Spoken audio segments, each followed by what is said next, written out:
good, YouTube? It's Stormybman, and I am back.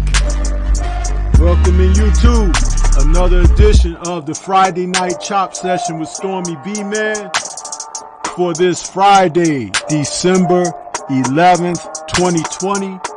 And we're calling this number 89 of Mice and Men and the Unified Heavyweight Championship. That's right. We're going to talk about it a little bit this night. Talk about some boxing. Get it all together for you here. As I welcome my co-host in here, Boxing Conversations with Reggie Owens. What's going on with you, Reggie? How you doing, bro? I'm doing good, OG, man. Ready to get in this boxing talking and for our fight week, man. We got a action-packed fight Saturday, man, so I can't wait. Yeah, absolutely, man. There's going to be a lot of fights this weekend, and we got to get ready for it, man. We're going to talk about it a little bit, and hopefully we can, transition into these fights with no problem, because one of the networks likes to overlap and overlay fights with, other productions that are going on. I don't know why boxing continues to shoot itself in the foot like that, because all they have to do is schedule these bouts, a couple of hours apart as far as the broadcast, and they'll be straight. And they can occupy a tremendous amount of viewing audience's time with a full slate of boxing. But when you make people have to pick and choose over the product, the sport loses. You know what I'm saying? What are your thoughts on that, Reggie? Oh, I have a major issue with it because it's hard. It's hard to really judge a performance. Sometimes you want to see who's underneath the main card. You want to see what these fighters look like, who may be the next up and coming thing for the sport, and it just interferes with it. It interferes with the growth of the sport, interferes with the progression of certain fighters becoming those people within the game. And if they're not building, if they're unable to build names and things like that, then it limits the sport. The sport can't grow if it doesn't have stars, if it doesn't have fighters that are broadcasted to network TV, because these dudes are interfering with one another. So now you're picking and choosing what event you're going to work. So now you done split in half of what you could have did with this fighter being broadcasted to the rest of the world. So along with them trying to outdo each other or step on each other's toes, they're hurting these fighters ultimately. Yeah, and I liken it to the NFL, because the NFL, I think, is the biggest example of how to do it the correct way. One of the things the NFL does is you got the NFC and the AFC, right? And so they usually will start the NFC games at the earlier time, even though they may have, AFC games, scheduled in an earlier time slot or whatever. But the way that it works is, depending upon where you are regionally, you can watch your local team or even your favorite team, depending on what time they come on, or you can watch your favorite team or local team, depending on what time they come on an alternate slate. You know what I mean? So it's like you get one in the early afternoon and one in the later afternoon, and then you even get one yet still in the evening on a Sunday. So it's like they spread it out. So that's why football fans are so ravenous, because they get to watch their sport all day on a Sunday, right? And they set aside that Sunday. They have their what do they call it? The tailgating. They have their, parties at the house or whatever. It's football Sunday. Boxing could benefit from doing the exact thing on a Saturday. It's hard to overtake college football. But if you put on exciting boxing cards and you spread them out from, like, when you have something happening overseas, like in the UK for our time, that time slot more than likely would be earlier afternoon, right? And then if Showtime or ESPN, primarily ESPN, if they wanted to do something, they could do it and occupy that mid to late afternoon time slot just before early evening. And then the network, like a Showtime or something, or PBS, Fox Sports 1, those networks, they could get that later part, that 7 to 8 o'clock Central Time range, or even 9 o'clock Central Time range, and occupy the rest for that evening slot. I mean, what do you think about that, Reggie? No, I agree with you. I definitely agree with you, and I think scheduling is everything for these events. But the person I got put on has got to be, man. I always want to default it to Bob Arum, Top Rank, but I have to put it on all these dudes. Someone has to move over for the other one, and like you said, regionally, it'll benefit to put in Shakur. He's a feature on this. Putting it to a convenient time, starting a little bit earlier for that audience that is out that way, and then anyone else lesser than that can start at a later time. So they're not interfering and overlapping one another, and especially when they know there's multiple companies that are broadcasting in the same day. Why do that to your fighter? Why limit his exposure? Why have fans make a decision on, all right, I'm gonna miss this guy.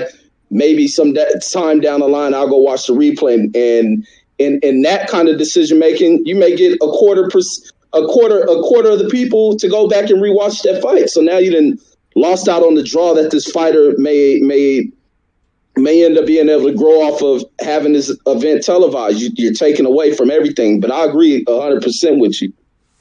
Yeah, it's just something to consider, and you could tell they haven't really thought that out, which is why Bob Arum and company fumbled the ball with this whole ordeal regarding the Tyson Fury and Deontay Wilder rubber match. You know, when they were talking about, well, there's not going to be any fans for it, and there's, football on December 5th or whatever. Well, you saw what happened on December 5th, right? We saw some boxing, we enjoyed it, and we moved forward, huh? They're so hungry to get over on somebody that they'll even cut off their, since they're animals, we'll say, gnaw off their own limbs because they want it all instead of being able to enjoy it to the max. And right now it's about enjoying to the max because everyone can't get together in venues and stadiums to watch boxing, but they can tune in. And you can get that viewing audience. You know what I'm saying? So it's like the negligence of the consideration for the sport overall instead of the individual. And in this case, the individual being promoters.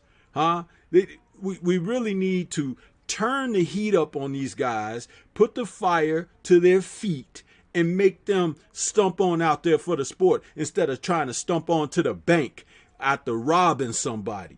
I want to take a moment real quick, and we can continue this, Reg, but I want to just acknowledge the brothers that's out there in the chat with us this evening. Scrapbook Boxing was one of the very first out there. He was saying, happy belated birthday, bro. Thank you, Scrapbook. Appreciate that. Tone Brown has joined us, says salute, Stormy. Bruce Goes as well, says salute, Stormy OG. CB Sports TV is out there, says salute, Stormy. And Bruce Goes is also offering happy belated birthday, OG. Thank you so much. Eric Jenkins is out there, says salute 100. And Big Homie Coop is out there. Oh, and now it just jumped on me. Big Homie Coop says salute, champ. Stormybman and Reggie Owens. And he's saying back smack the like button. Thank you for that, bro. Sylvestial says salute. Lawrence Williams is out there. He says, what's good? And Curtis Anderson is out there, our brother from the Three Wisemen, says peace and blessings. Lawrence says Top Rank undercard is going at 7 p.m. and the main card is going at 10 p.m. Man, that's ridiculous. Showtime is going at 9 p.m. It's good for what I have that's why I have multiple devices. That's what Lawrence is saying. Yeah, man, but it's like you can't have your attention totally devoted to one of the situations because they got it going across the board like that, man. And dividing your attention like that. That way they could slip something in there. You might be wasting your time watching something when you could dedicate your attention to something totally different, you know, and more important. So let's see who else we got. Reggie is saluting people in the chat. Trap House Boxing is out there. He says, "What's up, Stormy, and happy belated birthday, Sensei." Thank you there, Trap House. Good to see you in the chat, man. You've been away for a minute. And Lawrence is offering tablet, phone, and TV. You're good. He said, most boxing don't want to watch undercard fights anyway. On the 1%, I watch it all. Hell, I'm watching boxing in Argentina now and listening. Well, that's why we call you the resident stat man there, Lawrence Williams. Well, at least that's what Stormy call you, because I recognize that you be covering it, man. And Trap House is saying, what's up to the chat? Yeah, so Reggie, talking about these promoters, man, and their greed, that's all it is, really. And they could benefit so much by just changing a couple of hours on the start time for their cards, man. And there's, I'm telling you, do you remember, what was it, last year when we saw them hold up a card because of the UFC? What was that, Reggie? Because you were talking about it so much on your channel too. Oh, yeah, that was Canelo versus, who was it versus? Canelo versus, forgot who it was, but it was a Canelo fight. Yeah, and that was ridiculous. You're going to actually hold up a boxing card for UFC, where we've seen in the past that there was no way that UFC could just take the stage away from boxing. But when they did that, they actually gave power to the UFC, you know, and the whole consideration now, and look at what's happened to boxing since. We've seen Matchroom and a couple of other promotional groups throw in these, what do you call them, YouTubers and everything, the gimmick shows on actual fight cards, showing boxing as a gimmick, because you know the Paul brothers and, you know, the novelty act that they are, and what happened even on the Triller show with you know, Tyson and Roy Jones, even though they're professional fighters, but that was more of an exhibition, which is understandable. But when you have people like Matchroom putting on these YouTubers and featuring them and everything, I mean, you're really watering down the sport, and you're actually telling a certain audience that that's not necessarily something to respect. You know what I mean? Because if you want to see real blood curdling action and everything, you'll tune in to UFC and Ultimate Fighting, because that's where it's happening. But if you're taking that stuff and you putting it as a novelty on boxing cards, there's some people that already feel like certain boxing fights are set up and everything, a la the fight we recently saw with Luis Ortiz and that dude Flores. I mean, come on. How much more fake can you get? And that wasn't necessarily Ortiz's fault. I don't think he was the man that was responsible for that. You have to question Flores and his actions. But still, when people see that, they're like, oh man, so the next time something like that comes on, they're expecting to see that. You know what I'm saying? So it's like, I mean, come on, Reggie, let's hear it from you, because I know you like Ultimate Fighting as well, but what are your thoughts on this? Because it's a great conversation to have opening up the show with this. But just want to, you know, give you a chance to speak on it.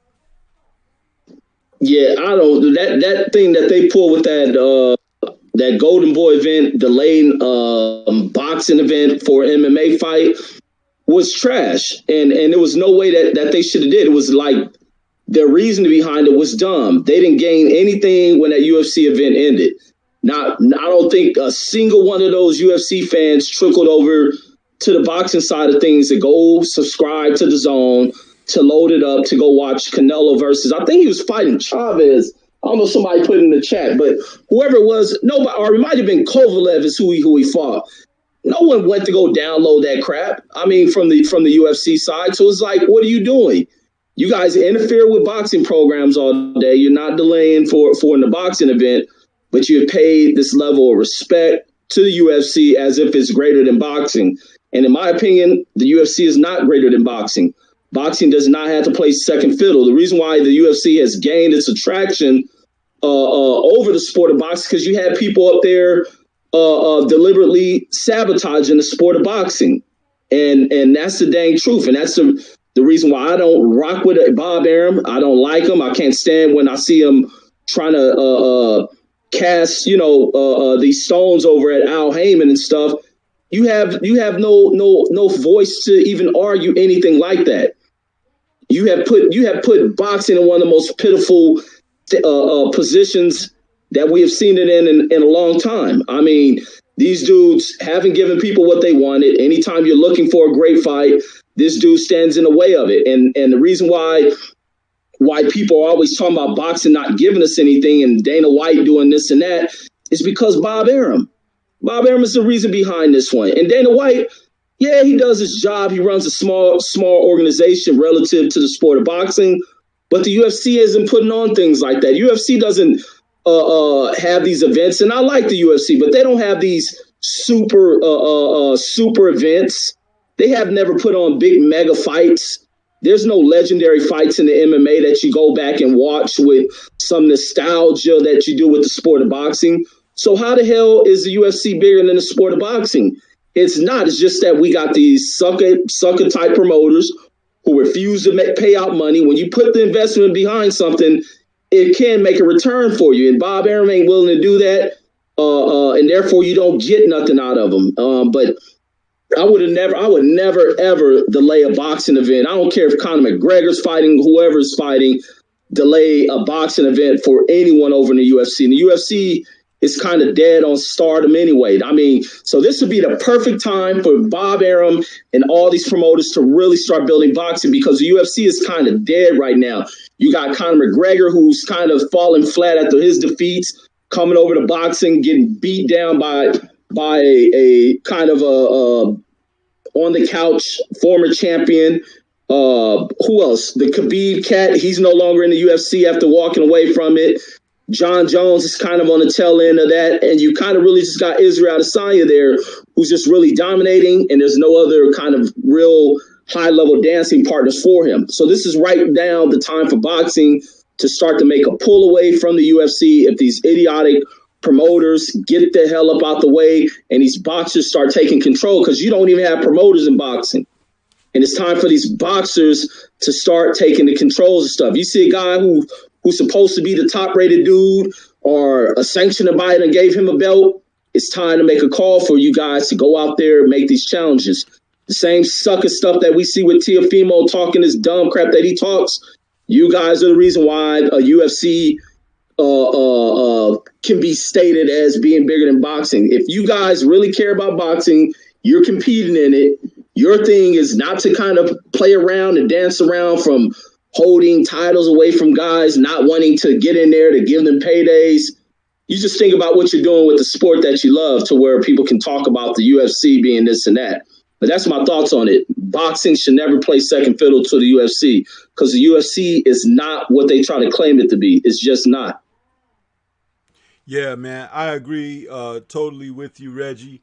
And shout out to BFTV Boxing, the man who also looks under the hood of these sanctioning bodies, and he'll expose something in a heartbeat about them. And I was very surprised when I caught some of his conversation this evening about this fight that's coming up with Canelo and Smith, and how neither one of them were ranked in the WBC for that 168-pound title that they're going to fight for. But David Benavidez is the number one contender there, and they stripped him for not making weight, but he can't fight for the title. But two guys who are not ranked and they've been ordered to fight for that title. Well, what the devil's going on in the sport of boxing, Reggie? I mean, this right here is like, and I'm not as versed in that, but I overheard it because he was talking about it on the channel. And I'm like, this is more of what we're talking about as a whole for the sport of boxing. Why is boxing continuously getting in its own way? This is ridiculous, man. And you know, as soon as Canelo wins that fight, right, they'll make him a franchise champion there so he won't have to fight the other guys like Benavidez, who he should have been fighting for the belt. You know what I'm saying? And they created a path for him to get there and an opponent for him to handpick and feel comfortable about fighting to get there. It's okay for this man to write his own script about who he faces, and then they'll co-sign by saying he's great for doing it. Get the you know what up out of here with that mess, man. What are your thoughts on that? It's crap. Like, who was that? CJ was asking me about this, the sanction and stuff on BFT channel. I was telling him, man, I'm the least knowledgeable person on earth when it comes to these sanctioned body. As a kid, I knew about it. We had Encyclopedia Britannicas at the house, and I used to be interested in opening one of these books, looking at boxing to try to understand the history of boxing. They'll talk about the different variants of punches and these different organizations that regulate it. And this is when I was a kid. Now as an adult, these dudes are only in here trying to go to extend their hand out to some money. They want to be part of what's cool, what's happening. They just want to kick it. Is all the WBC is about. None of it makes sense to me. Not one piece of it makes any sense to me. And for Callum Smith to get this opportunity at a vacant title, that's the other crappy stuff about boxing, is that so many people become champions through vacancies. And I think that's Benavidez will lose it on a scale, and he still remains in the number one spot. That's crap for me, because now he goes right back in there. He should have to earn his way back into his title shot, even though he won in the event where he lost the belt. He should still have to work to make these dudes appreciate being a champion. But also, you should not make it so it's watered down to where a person has a name and he can do whatever the heck he's want. And all they're really doing with Canelo is dressing him in language when you speak about his career, because that's all they want to do is add this dressed up language. Oh, he conquered here at 168. He beat this guy. Then he conquered at 175, and he'd have moved through all these divisions. Everybody try to makes it look sexy about how many divisions a person to move through. Oh yeah, this dude been an 8-time divisional champion, a 4-time. That crap don't mean nothing in this current age, man. Because when you look at the talent pool in which they've achieved these goals, it's crap. It's watered down, man. It's watered down juice. I mean, nothing is really happening when it comes with Canelo. And then once they grab these titles, are they going to fight another champion? You don't see none of that. These dudes just going to touch titles to let them go and avoiding people. But I like I said, I don't even follow these belts no more. I just be wanting to see the best names fight each other. And Callum Smith showing the hell ain't one of the best names. We don't really know nothing about him. He fighting over there. He fighting way over there on the UK side of things. When you come over here to America, you're just not fighting America. You fighting on the real international side of things. The UK is a domestic market. It might as well be the semi-pro of professional boxing. But Callum Smith, Canelo ain't the best. I know DAZN is trying to push it as being that, and being for a title that's on the line is crap. Canelo's just another title toucher. He ain't even a title. He won't even be a title holder if he wins this fight. He's just a title toucher, and that's about it. But if he's gonna stay here, he got to fight somebody. He got to fight somebody real. Either got to fight Benavidez. Who else is Caleb Plant? That's who he should be fighting. That's who should be fighting for the belt. Reggie, check this out though. Smith is not even the guy that has more weight. If he had fought Billy Joe Saunders, people would respect that even a little bit more. It's not that huge of a leap as far as the consideration of the opponent, but it's like it's a better choice than Smith. You know what I'm saying?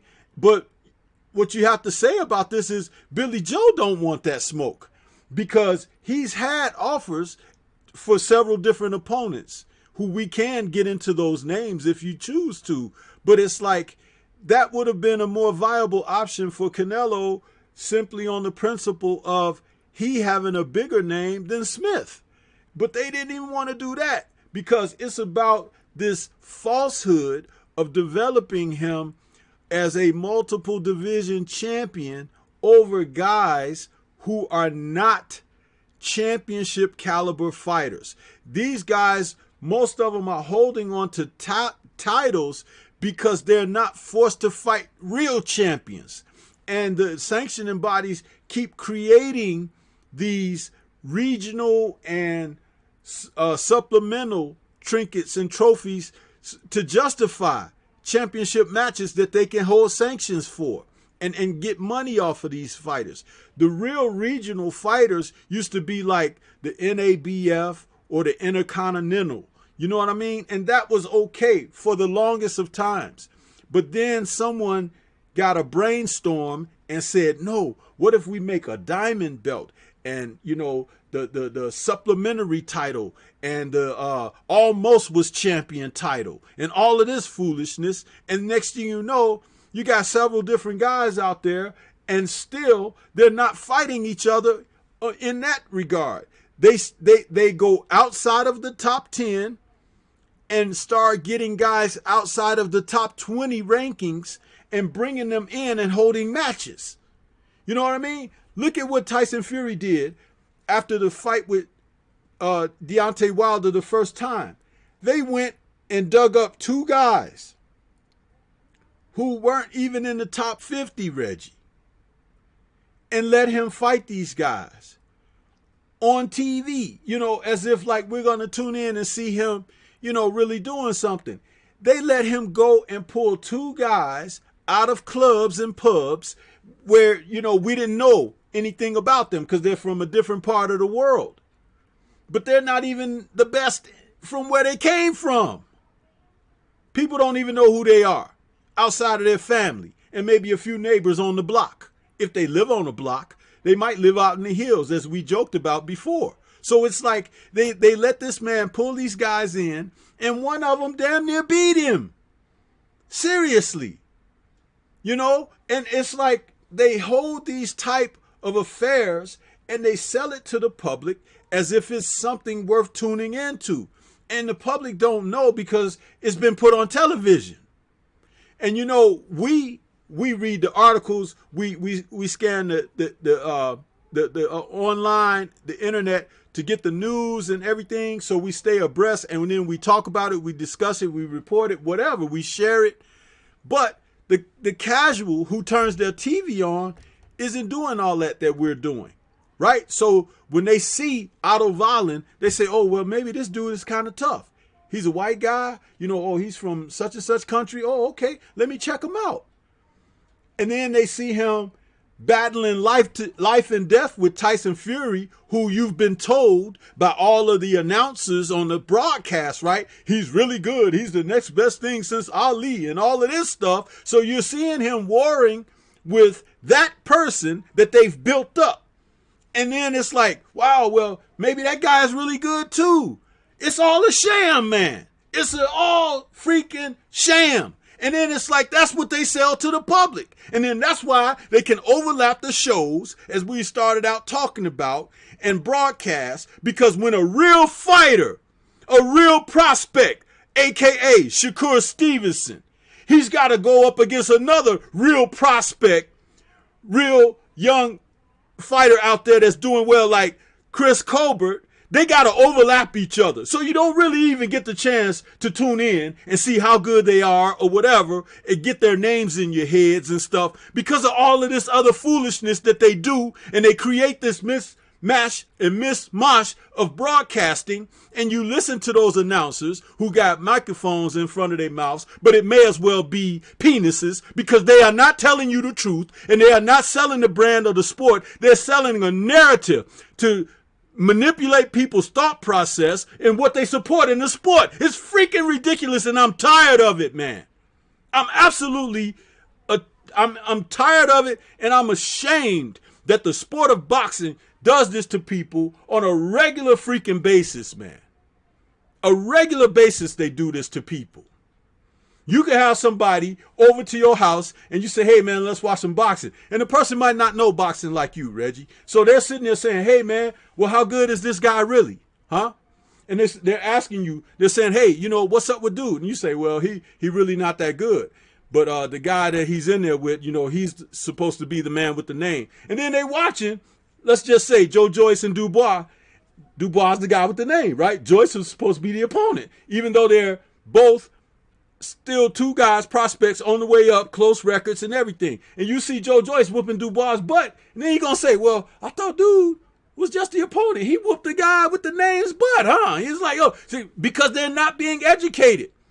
Even as Dubois was getting his butt handed to him by Joyce, those announcers on that fight, on that night, were still talking about Dubois. Oh, he almost got him with that right hand. Oh, that was a solid punch by Dubois. But he's getting peppered with the jab and his eyes closing. So if you're listening to the doggone announcers, you'd think that Dubois was doing better than he was.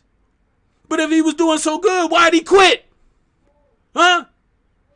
This is what I'm talking about. So when you watch the boxing matches, if you don't have us, thank goodness, like people like yourself, KQKC, and there are other brothers out there, forgive me not mentioning everybody's names, but they call the fights and you tell exactly what's going on and you can tell it for what it is, and we turn the audio down on that and we can see a real fight because you guys don't have the vested interest of somebody lining your pockets and taking you out to dinner and putting you up in a hotel for the weekend of the fight and everything. Huh? And a card to the free buffet and all of that stuff. Huh? So you're going to call it a certain kind of way. No, you tell it like it is. You're like, oh, man, he got his ass whooped that round. Huh?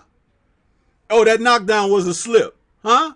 No, it's like you got to tell it for what it is, man. So, you know, again, as we see it, man, all of this stuff is intertwining. And it's twisting the narrative and it's shaping the sport in a manner of which I don't appreciate it. I have no love for that foolishness, man. I've been on this earth a long time. I know what an ass whooping is. I know what it feels like, and I know what it is to give them.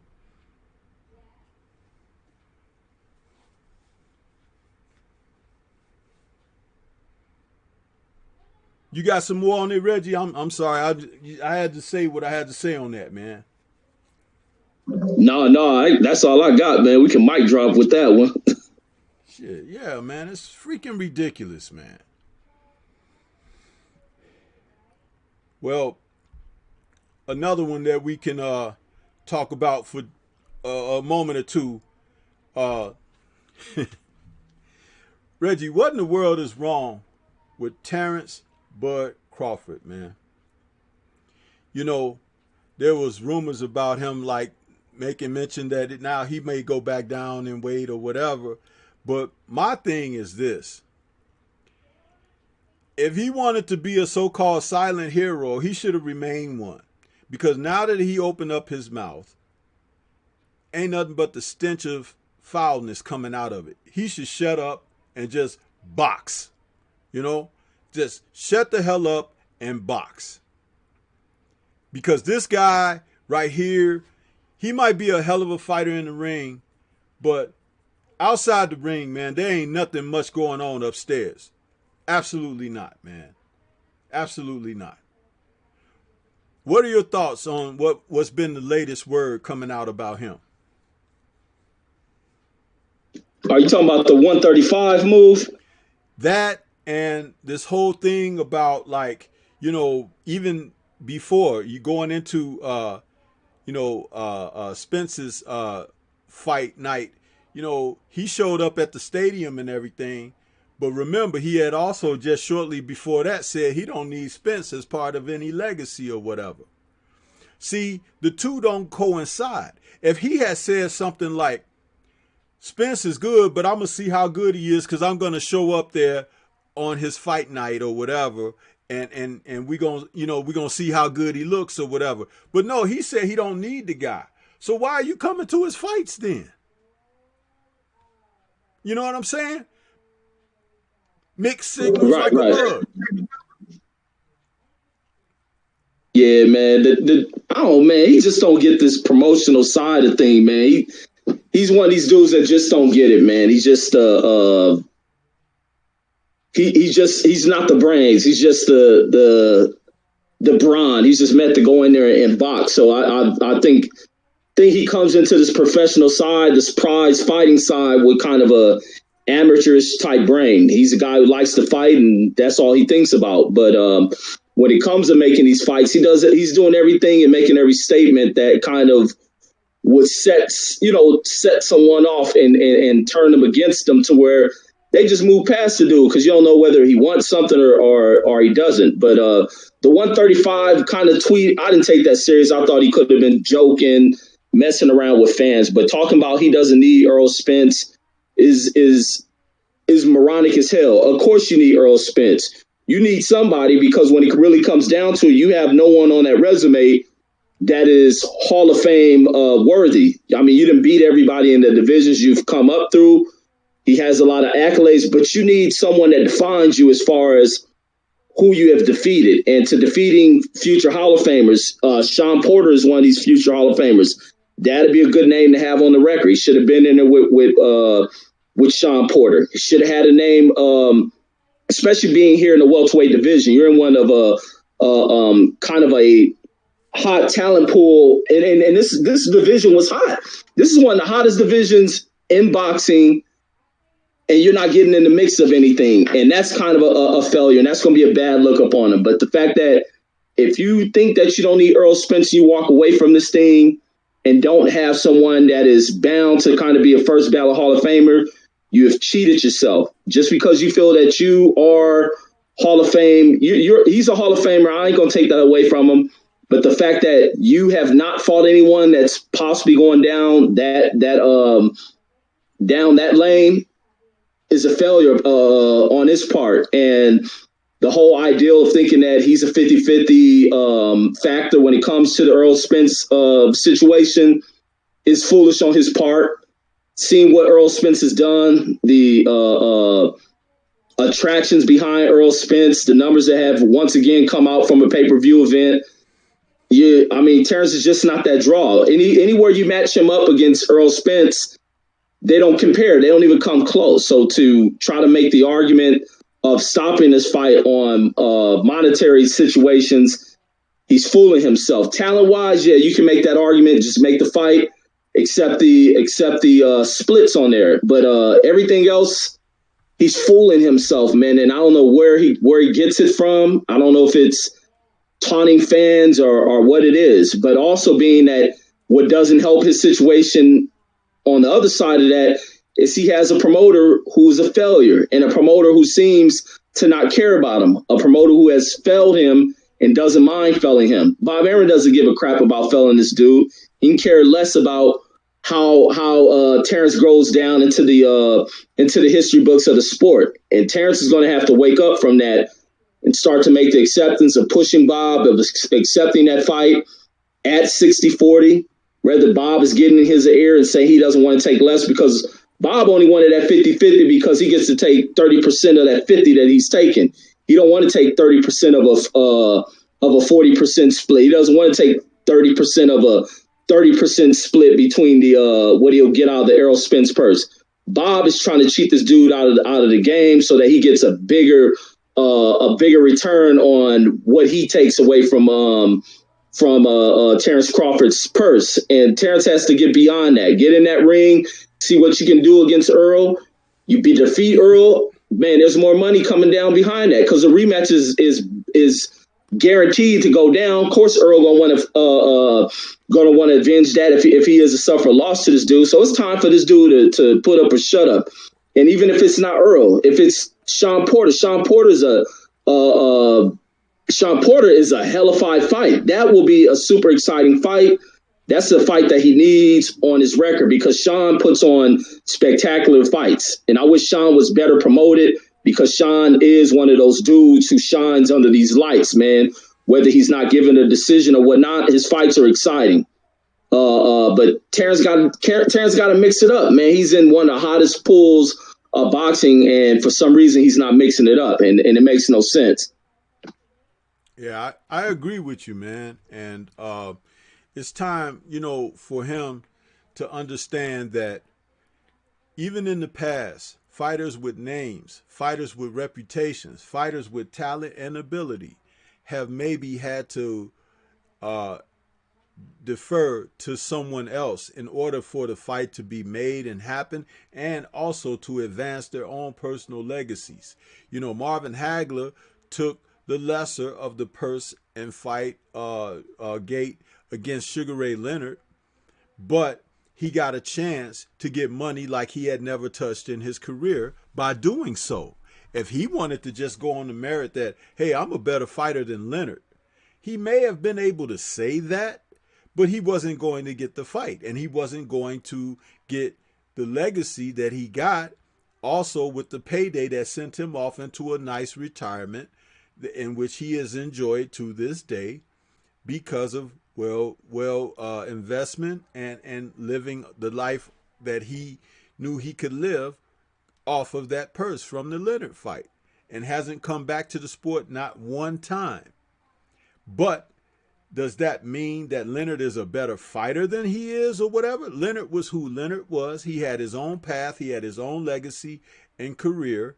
But the two of them made beautiful music when they came together, as you want championship fighters to do.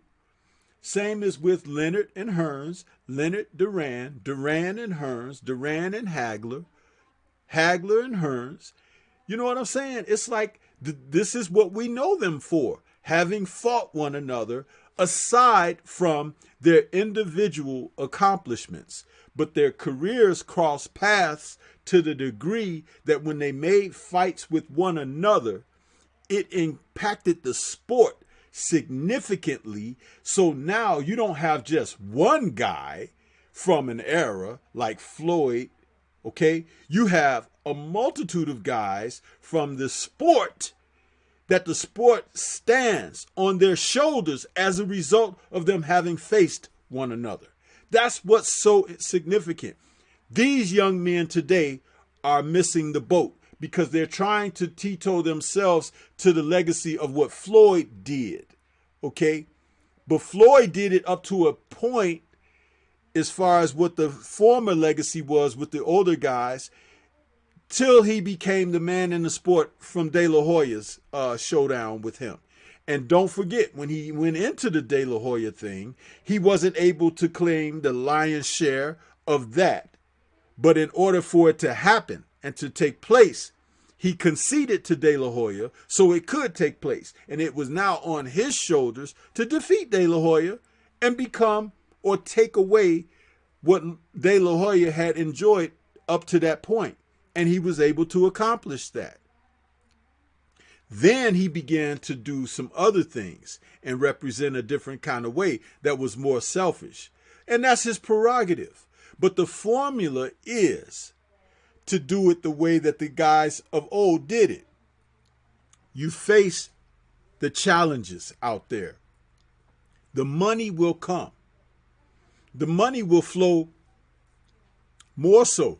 You might fight a guy who is ranked outside of the top 10 or whatever, and you think that the 2 million or 4 million guarantee you have or whatever just for that is good. But when you're fighting that guy who has that luster and has that fire from their career that's crossing paths with yours, you can make 10 times that with that guy, and yes, you might lose to him. So what? Huh? A hurt ass feels a lot better when you cushion it with those bills and notes, huh? Then you go out there against a guy who don't belong in there and you slip on the banana peel because you weren't focused, huh? You wasn't in the best of shape, huh? And then you slip on that banana peel and you've given this guy a name all of a sudden, aka Tyson and Buster Douglas, huh? Why the hell is Tyson fighting Buster Douglas when Buster wasn't even like a necessarily mandatory. He was a voluntary shot that Tyson took. Why didn't he just go right into the Holyfield fight, where he knew that he would have been focused for Holyfield because he want to prove he's better than him, and Holyfield want to prove he's better than him, and you the two best in the sport at the time. Just fight each other.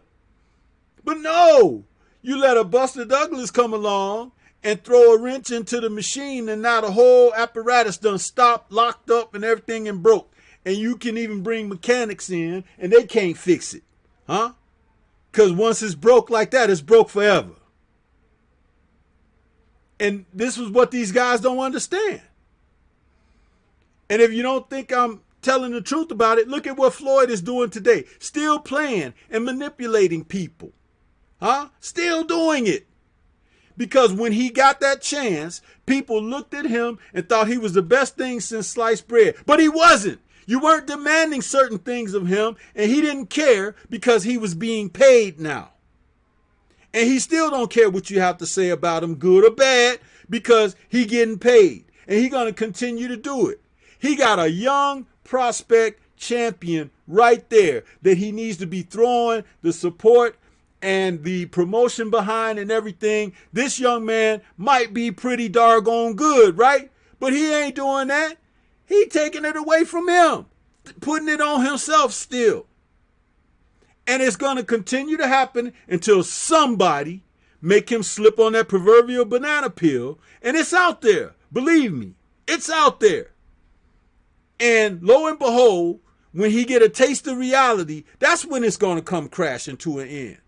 Because some people in life, Reggie, and you know this, and everybody in the chat know this, if you've been on this earth a little while, you know this.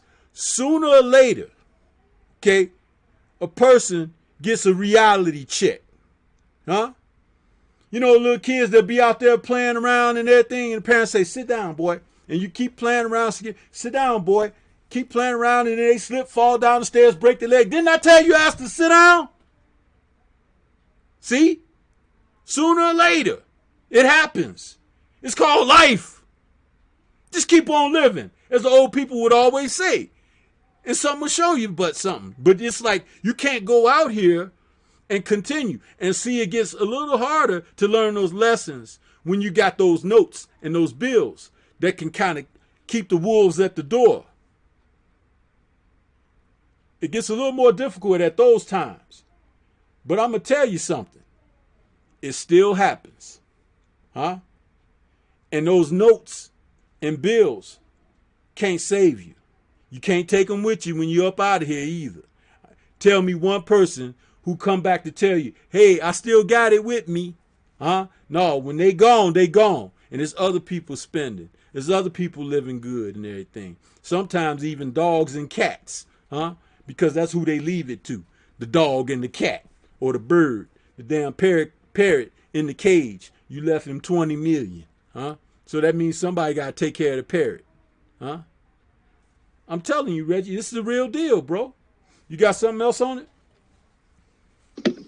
No, that's all I got, man. But also I want to say this, man, when it comes to fighters who tend to want to take this page out of the Floyd Mayweather book as far as building themselves and how they go about getting fights and marinating, delaying fights. The one thing I want to say, and thinking that, you know, a lot took place with what Floyd was able to do with the brilliance. I don't think it was nothing that Floyd done as far as brilliance, as far as how he became a star. I think what transpired during that time period was what they were developing. They try to bypass, wipe away a black fighter as being a champion.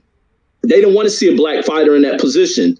And when Floyd went in there, conquered Oscar De La Hoya, knocking off the golden champion, the Mexican fighter, and that's what they were kind of building the sport around. A Mexican fan base. They seen it coming down along with trying to prop up Europeans and stuff. They didn't want to see this brash, arrogant, flashy black dude coming along, and that's really what based a lot of Floyd's success and the ultimate, the mission behind it, trying to see him be defeated by someone, and he ran along with that. But in his current state, these fighters don't have that situation going on.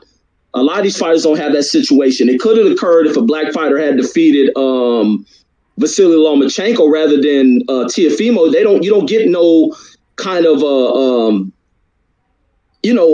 willingness to want to defeat that, to see that black fighter who came along and defeated their proverbial hope. You don't get that, and that kind of fell. That's the most disappointing thing with Lomachenko not fighting Devin Haney, because Tank didn't want it, and that's the one mistake that Floyd made. You could have developed Tank into a way bigger star, and I don't think Floyd wanted to put that pressure on Tank because he knew what was going to come behind it. Had Tank going there and defeated Vasily Lomachenko in that fashion, that's what built it up. It ain't got to do nothing with the genius of Floyd Mayweather, but it's more with the genius of Al Heyman, knowing what to do and run along with that. But sometimes you got to, like Don King, play into that. Don King play into the whole racial things behind things because he has an understanding of it. And that's what really took place. And Floyd doesn't understand the situation that occurred with rising him into the level of stardom, along with his talent.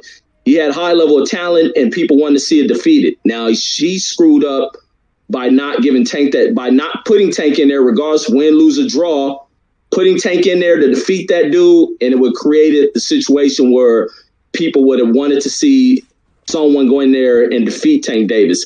And it would have been upon Tank Davis to stay disciplined, elite level type minded, to go along and become this mega star. But that has been taken away. You don't get these situations unless there's a black guy involved in it. And that's ultimately what happened with Floyd defeating Oscar De La Hoya, being brash about it, throwing it in the face. And that's what a black fighter could have did.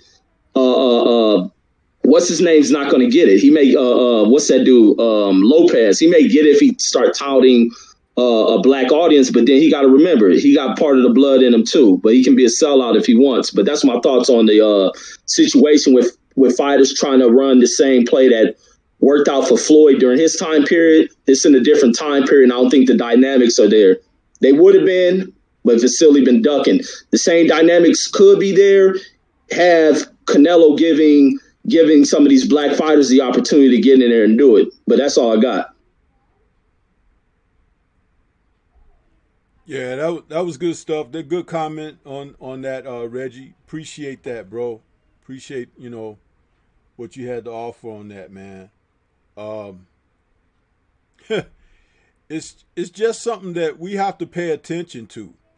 You know what I mean? We have to pay attention to it and know exactly what's happening within the sport. A lot of times people don't pay attention to what they should be paying attention to. And it does make a difference, believe it or not, man. It makes a difference. But I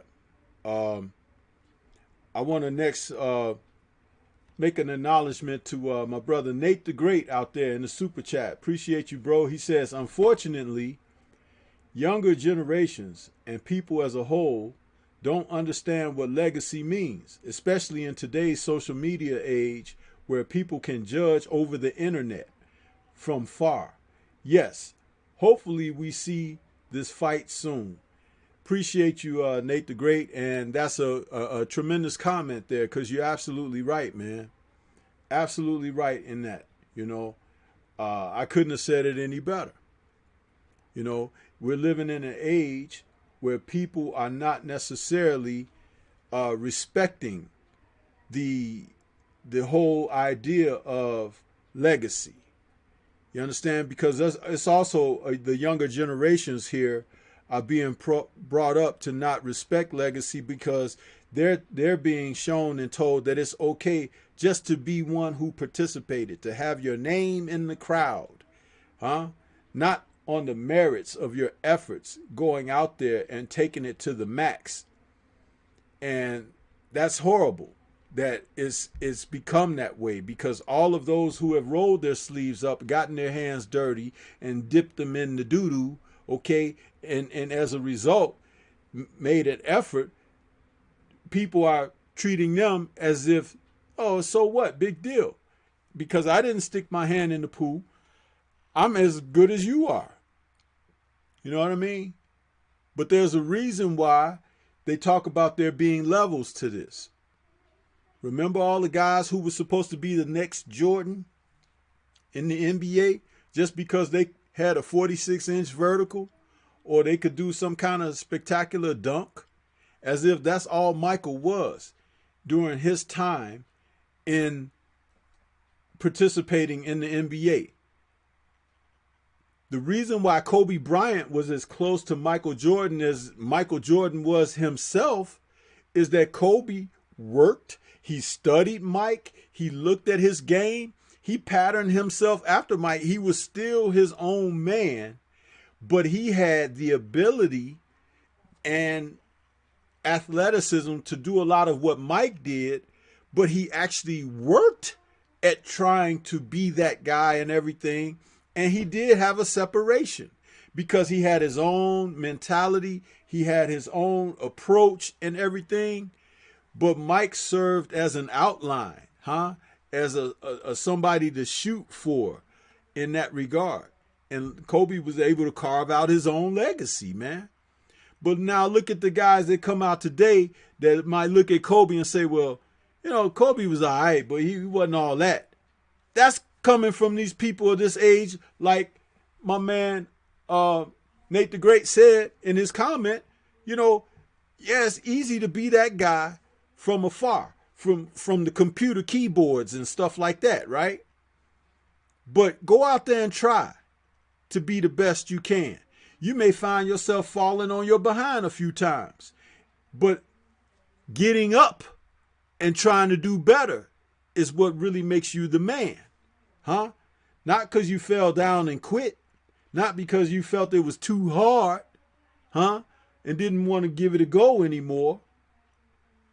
This is ridiculous. So, tremendous comment.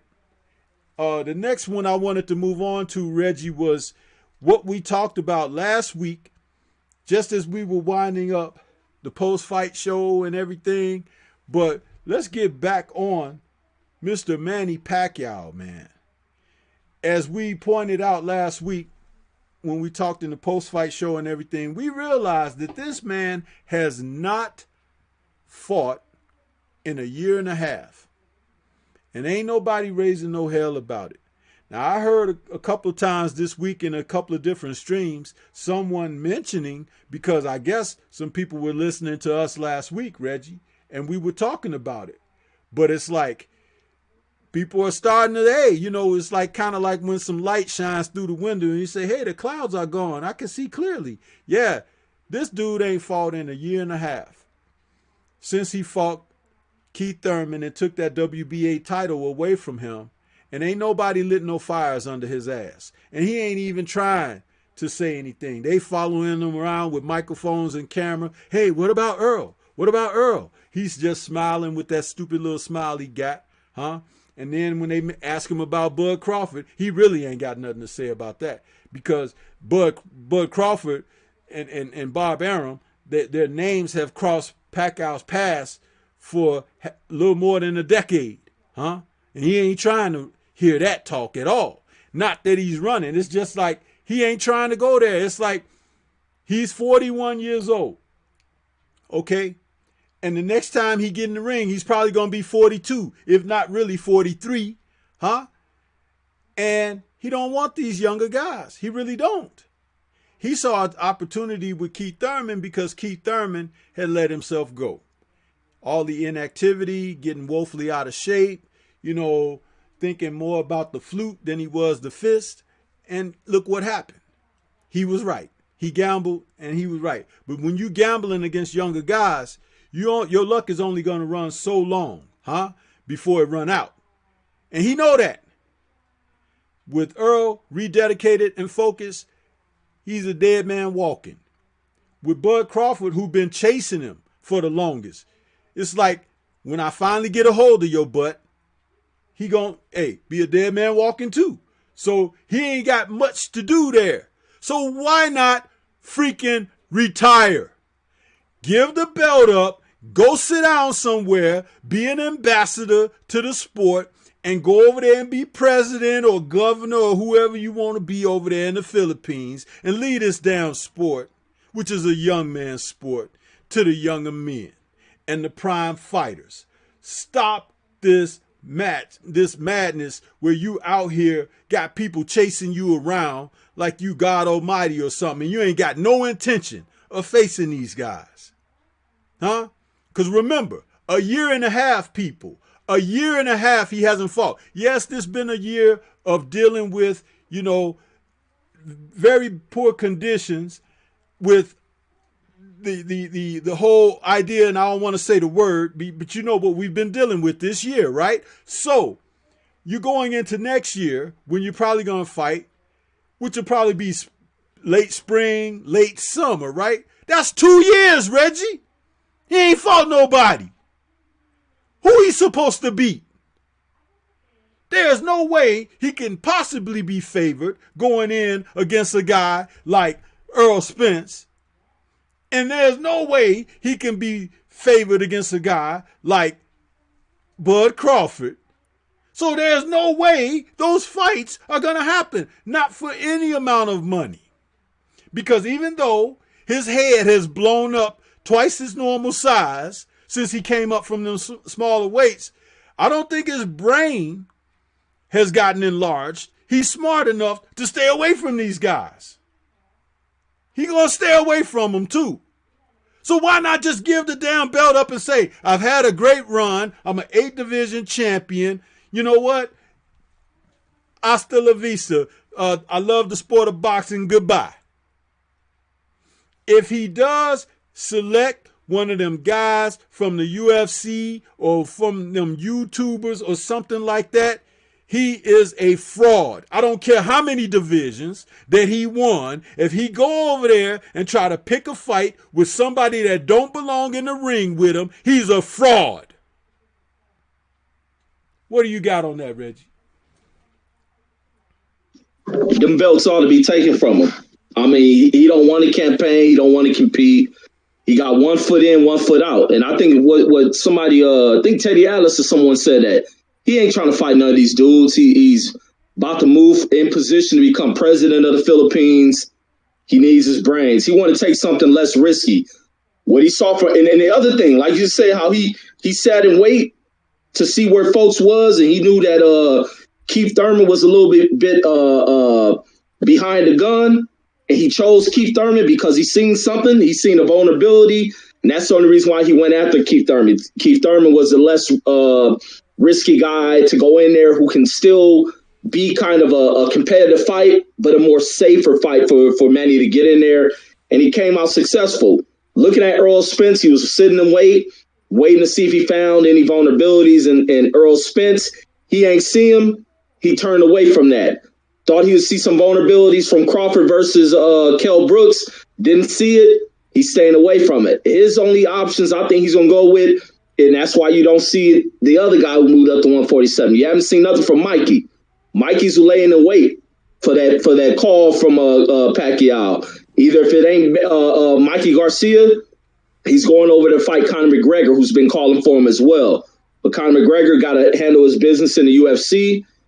If he comes out victorious, Conor McGregor has free reign over there. He's coming over to boxing to take this mega fight from Manny Pacquiao. And the belts and the sanctioning body knows what's going on with Manny Pacquiao. That belt should be taken away, and no one should be able to sit on the belt for a year and a half. If you haven't competed within the 12-month calendar, that belt ought to be taken away.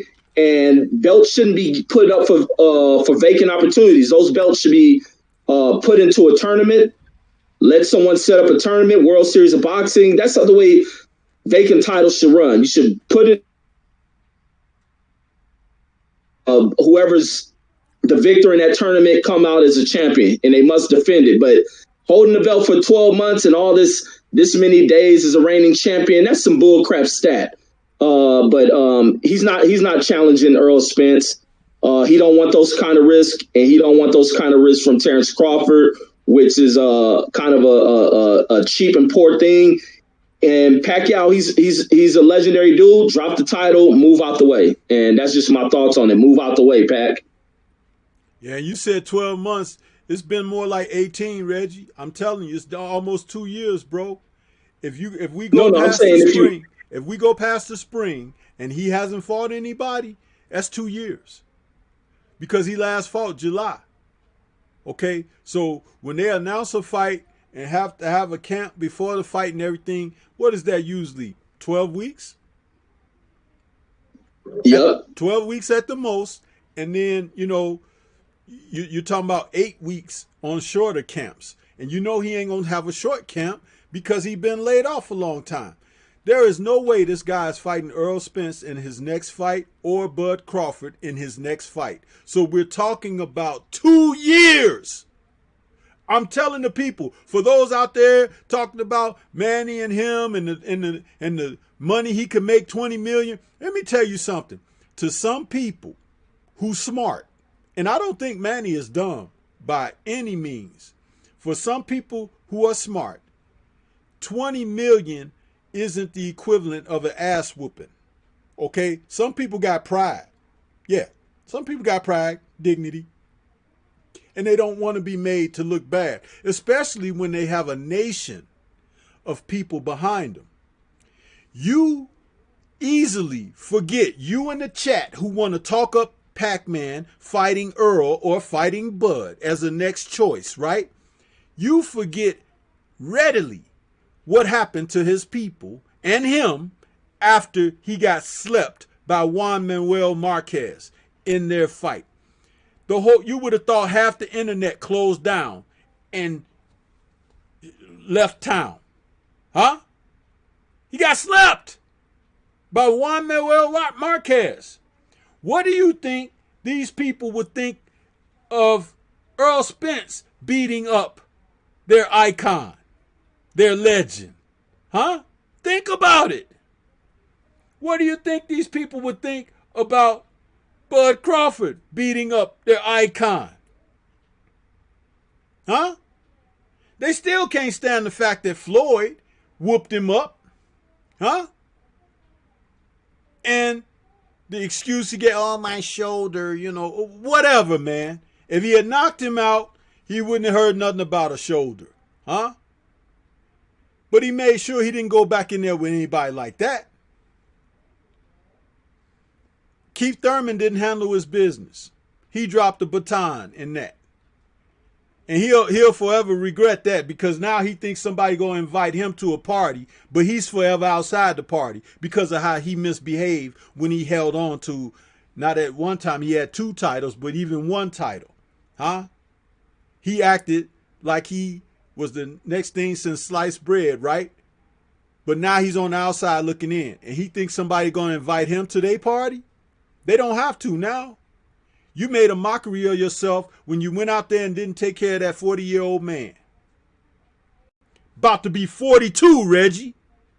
And a little guy who came up from small weights. So in his mind, he's still, 40 or whatever. But in his body, he's closer to 50. Because he came up from the little weights. And God knows what he was putting in his body when he went through that time when he was just beating everybody and everything, right? Because there was something suspect about that too. But now you're out there and it's the real men out there right now. The real guys. Huh? Floyd was a safety first guy. You got killers out there right now. Killers. Keith Thurman wasn't no killer. He was a pretender. But this man, Errol Spence, he's a killer. Bud Crawford, he's a killer. And you surrounded in a pool of sharks. So you might as well ask for the life raft and get pulled up on out of there and leave the belts behind, buddy. Because you're going to be 2 years beyond your last victory over somebody who was supposed to be thought of as good. That's all I got to say about that, Reggie. But yeah. Go ahead. You going to say something? No, I was about to say that's all I had too. Yeah. But listen, man, tomorrow we got the return of my man, Shakur Stevenson. And he's taking on Clary. This guy, Taki Clary, I've watched some tape on him.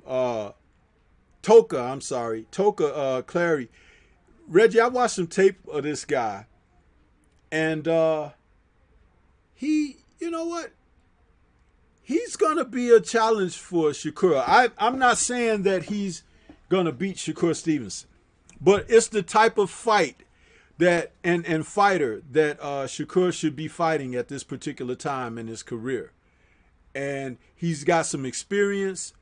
You know, he's worked with Freddie Roach. It's the kind of fight that you want to see Shakur in. And I like the fact that, you know, I had said something about before he got that title against that guy that he was, I guess the guy sister is somebody Shakur was dating or whatever. And I was saying, like, okay, I want to see him in a few different types of fights with fighters with different styles so that he can turn a corner in his career and not just be going out there knocking dudes out. Well, this fighter right here is the type of fighter that is going to bring out some of the good qualities that Shakur has to offer. And he might have to find himself setting things up in this fight, not just walking over a guy. That's what we want to see at the end of the day when it comes to our young guns who are coming up in the fight. And so this is the type of fight you need to tune into, because Shakur might get asked a few questions here. I'm certain that he may have answers, but it's still great to see. Do you know much about Clary? And if you don't, that's fine. You still got time to go over there. There's some highlights from out there, and there's a couple of his fights on YouTube. But what are your thoughts on Shakur, this fight, and everything overall, Reggie? Man, I think highly of Shakur, man. Skies is the limit for the champion, man. And also, man, we remember what we seen Shakur last time. He's a coach. Yeah. Professional boxing coach, man. So along with him having knowledge, him knowing what to do, he can school people, he can teach people, and he's a student himself, and he's a high level real dynamic fighter. And I think he's a fighter who can adapt to many styles, and we just haven't seen it. And other fighters will begin to see it, because I think Shakur has a real mean side to him if it's pushed and tested. But along with his mindset, he knows what he has to do inside that ring. He's around the proper people. His mentors are about the most solid mentors that a current fighter can have. Andre Ward and Terrence Crawford, as far as boxing mentors. The kid's going to be sharp, along with he's a coachable kid. And it shows that he's coachable, because he took those tools to help the what's the kid out of Chicago that he was coaching? Dang, why can't I think his name? Always walk around with the pillows. Dang, I'm drawing a blank on his name, but to see Shakur doing that, he's taking what he knows and passing along. So it just shows where his mind elevation is, and along with the skills and talents he has. I think he'll dominate this kid, but I don't want to take nothing away, because that kid who's getting in there with him is a warrior. But when you can maximize things from a mental and physical aspects, you're peaking, man. And this kid is still young, so he's constantly growing, man, mind and body. He's brilliant at his work. And the only thing that would defeat Shakur is him not living the life that he should be living as a high level combat artist. But that's all I got on that one. I got Shakur winning this fight. Yeah, I mean, I favor him to win the fight, but I do expect a question or two to get asked. If it happens that there's no questions asked by Clary in this fight to Shakur, that only means that Shakur has turned another corner already, and that they need to put more of a formidable challenge in there with him. There's a reason why they haven't decided to give him a shot with Gary Russell Jr. yet. And I understand, because when he gets in there with Gary, he wants to get in there with Gary when he can win a fight and not just be very competitive. He's only a couple of fights away from that. But when you say a couple of fights, it's not just 2 fights. It's the type of fights that he needs, the type of experience that can be gained. We now know that he can go rounds. He's gone the distance a couple of times. We now know that he has, run across a couple of guys who have tried to roughhouse him and things like that. So that's nice to have added to the toolbox for Shakur. We even now know that he's working corners and stuff. Like we saw that. So that means that his mental grasp of the sport of boxing is significant for him to be able to get in there with other fighters and guide them to victories from a cornerman standpoint. That's very, very valuable. But I think the tutelage of being around Bud Crawford, being around Andre Ward, and their championship experience, seeing how these guys carry themselves in the gyms when they prepare for fights and fighters, being able to, have banter with them, to throw questions off of them and bounce information back and forth. That's a tremendous advantage that many young fighters don't take advantage of in today's time. So I love the fact that he has that going for him. But sometimes you still have to get it done in the ring. And so therefore, under this circumstance, even he, in his pre-fight video interview, he talked about Clary being, a good fighter. And the acknowledgement of he saying, hey, this is a guy, he's got some ability and everything. That's very nice. Very nice to hear coming from him. Because if you listen to earlier today, we had this kid, Garcia, talking about, who Campbell, and he's only talking about, I'm knocking him out and I'm doing this and I'm doing that. Even though Campbell is like the most experienced fighter that Garcia will have faced professionally, he's still talking crap about the guy as if the guy is nothing. And I'll tell you something, once the fists start flying, who knows?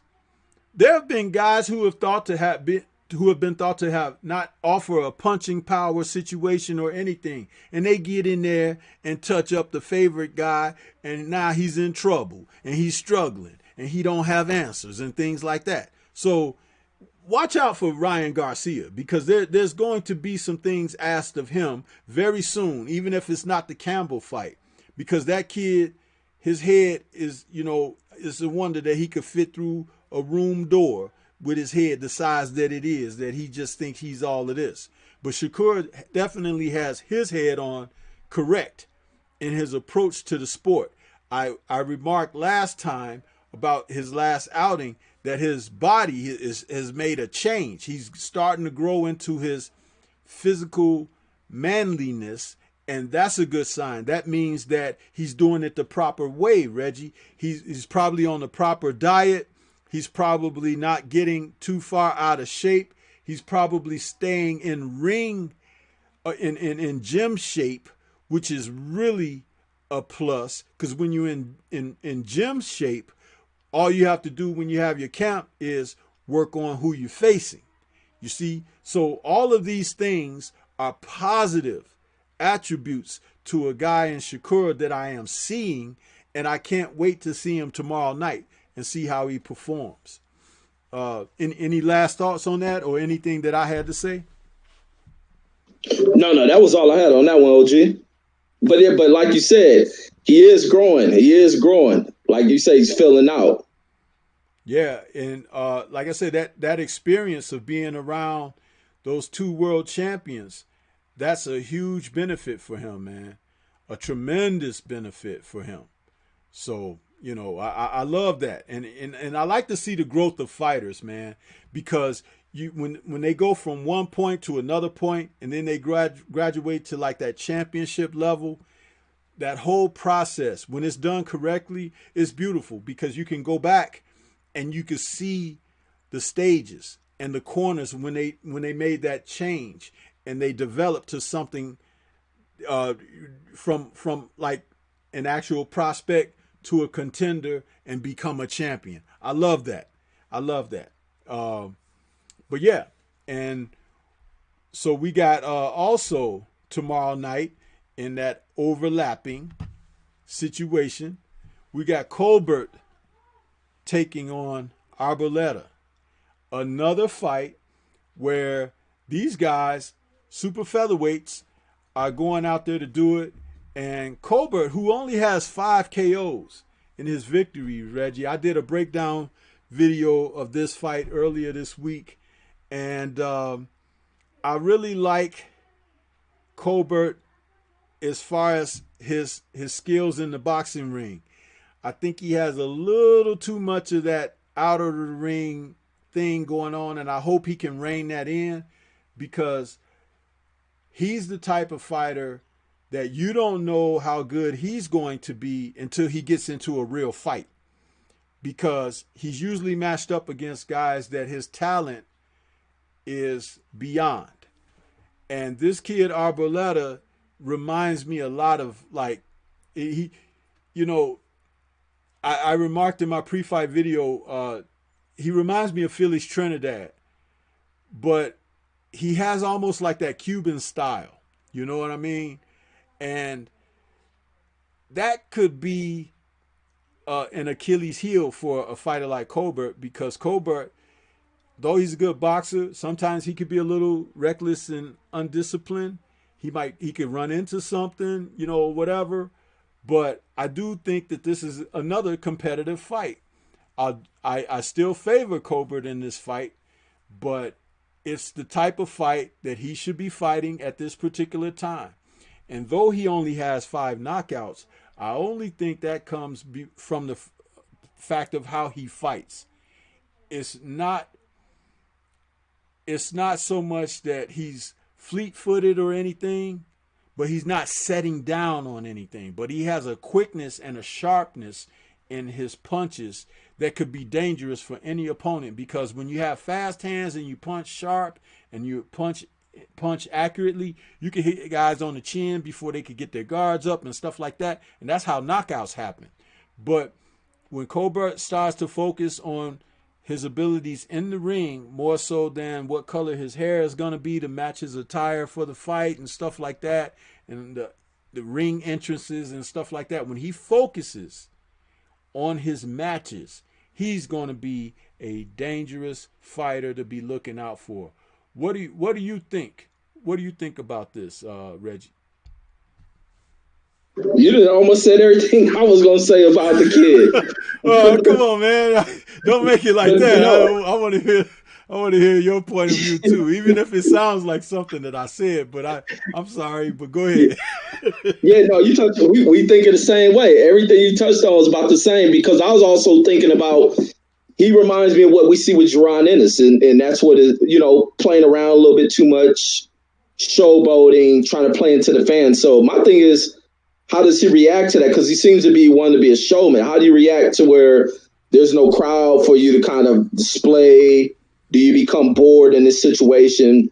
How does it affect you psychologically? He's a cat, to me, who has to be pulled in and reined in by his coaches to get right back into a fight. So how does he make that adjustment, being it's just him, no one else out there to cheer, boo, whatnot? For sometimes he feeds off of a crowd. He can feed off of an unfavorable crowd. He feeds off crowds that are favorable to him, to where he really starts to get to playing around a little bit too much. Like you said, you were bringing up about the guy having a Cuban style. Now, this is a new style that Chris Colbert hasn't come into the game against. And how does he handle coming in here with a guy that's just going to box and move around on him? So I want to see those adjustments that he makes. And does he bring the fight? Because like you said, he has the ability to move forward and start hurting these fights, especially with the fast hands. He mixes well. Can he go in here, start to wear this guy down and get him up out of here? And that's ultimately where eyes will start to attract to him. He does a lot to kind of build himself up, promote himself with the antics, the crazy looking hair, but now applying it more into where you're getting people up out of here, because there's been several fights he's been in where crowds have booed based on him, not based on what he does, but playing around too much. So going in here, just getting it done. Boxing, stepping to a guy, especially when you're the better boxer, it's time to show the separation, because he's also been calling out for some of the big names recently. And I think Shakur Stevenson was one of the guys on the list, and it's very odd that they have to fight on the same night. But that's my thoughts on it. Yeah. definitely the type of fighter that I like. I mean, I saw him first time I saw him fight, which is probably about 3 fights ago, when I first saw him, and I was like, this is a spry young kid here. He's a little guy. He reminds me of Sweet Pea Whitaker, and not so much in their styles of fighting, but he has a similar physical dimensions, and I do believe he's a tougher guy than he may appear because of his size.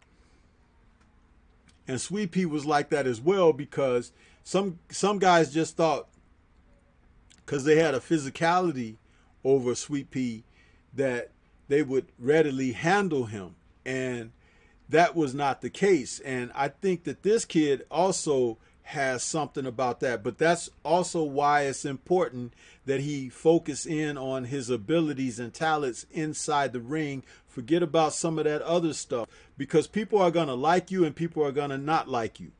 That's just the sport of boxing. But if he's able to execute and excite the masses, excite the crowds, he will have a place and a stake in the sport himself. Shout out to Lawrence Williams once again. The resident stat man says, Arboleta is trained by a Cuban coach, Stormy. He says Luis Ortiz's coach. Okay. See, I thought I recognized something about that Cuban flavor and how he fights. He's a little bit heavy on his front foot, a lot like Felix Trinidad, and a fighter who can box like Cobra can take advantage of that. But I think that Arboleta is the kind of fighter that he doesn't want that kid to get warmed up. If Arboleta gets warmed up, the fight can be a little bit more difficult than it needs to be, because the Cuban fighters fight in rhythm. You know what I'm saying? And even Sweet Pea Whitaker had a hell of a fight with Diabeles Hurtado, who came out, boxing like the Dickens against Sweet Pea Whitaker, had Sweet Pea down a couple of times in that fight, and was really on his way to a victory against Sweet Pea Whitaker until Whitaker stopped him in the last round. It was like he went out there and knocked the guy out, but he had to come outside of himself to do that, because Hurtado was running away with a victory on that night. So again, salute to those Cuban fighters that really know how to box. This is one of those situations where Coburg's got to be ready for that. You know what I mean? And deal with it in a sense of, hey, being focused, being determined, get your shots off, make things count, and show that you the man.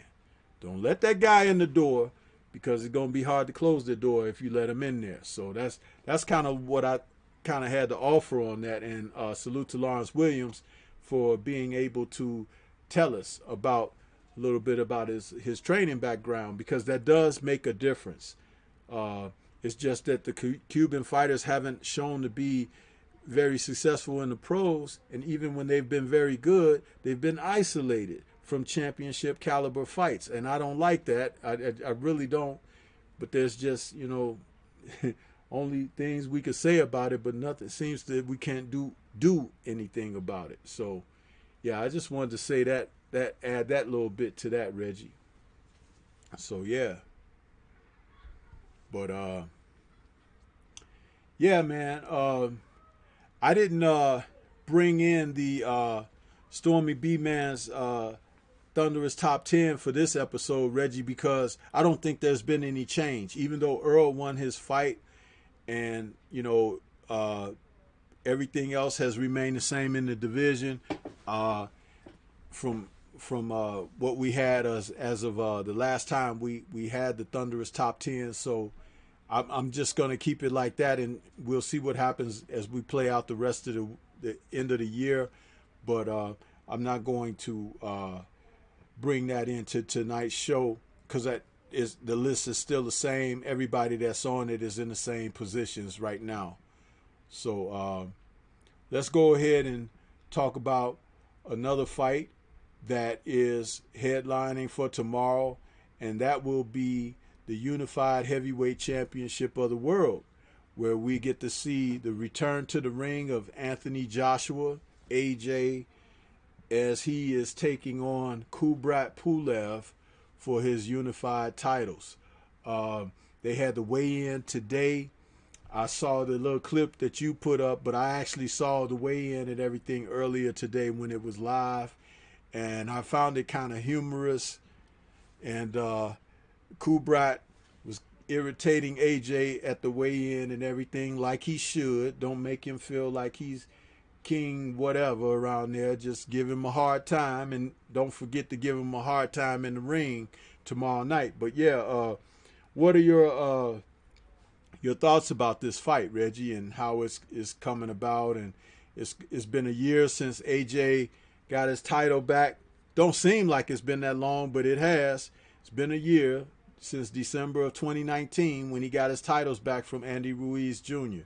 And it seems like it's been a lifetime since we saw Kubrat Pulev returning to the ring after his kiss and tell incident after his last fight on ESPN with the woman that he kissed in the interview and all of that foolishness.